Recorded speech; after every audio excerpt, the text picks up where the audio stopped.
Hi guys welcome back to our channel. మన అందరూ తెలిసిందే రాజమౌళి గారి అండ్ మహేష్ బాబు గారి కాంబినేషన్లో వస్తున్న ఎస్ఎస్ఎంబి 29 మూవీ కోసం ఫ్యాన్స్ అండ్ మూవీ లవర్స్ ప్రతి ఒక్కరు ఈగర్గా వెయిట్ చేస్తున్నారు అని చెప్పచ్చు.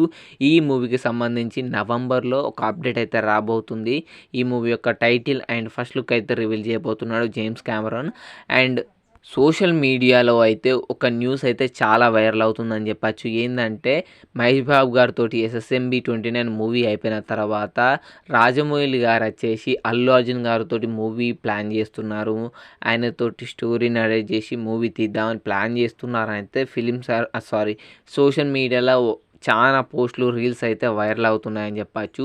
అండ్ నాకు తెలిసినంత వరకు చాలామంది అయితే కామెంట్స్ కూడా చేస్తున్నారు ఈ విషయం వాళ్ళిద్దరికి అన్న తెలుసా లేదా అని.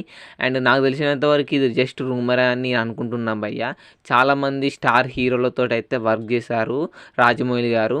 అండ్ రిపీట్లో కూడా వర్క్ చేశారు, కానీ అల్లు అర్జున్ గారితో అయితే వర్క్ చేయలేదు. అందుకు కూడా కారణం అల్లు అరవింద్ గారు అని అయితే ఫిలిం సర్కిల్లో అయితే టాక్ అయితే ఉంది. ఎందుకంటే మగధీర టైంలో ఆయన మూవీ వచ్చేసి ఇన్ని సెంటర్స్లో ఇన్ని డేస్ ఆడితే దానికి మించి ఎక్కువ సెంటర్స్లో ఆడిందని ప్రమోట్ చేశారు. అండ్ ఏదో కారణాల వల్ల అయితే అల్లు అర్జున్ గారితో మూవీ తీయరు అని అయితే ఫిలిం సర్కిల్లో అయితే టాక్ ఉంది. అండ్ చూడాలి ఇది ఎంతవరకు నిజం అనేది. అండ్ వీడియో కింద కామెంట్ చేయండి ఇది మీకు ఎలా అనిపించింది అనేది.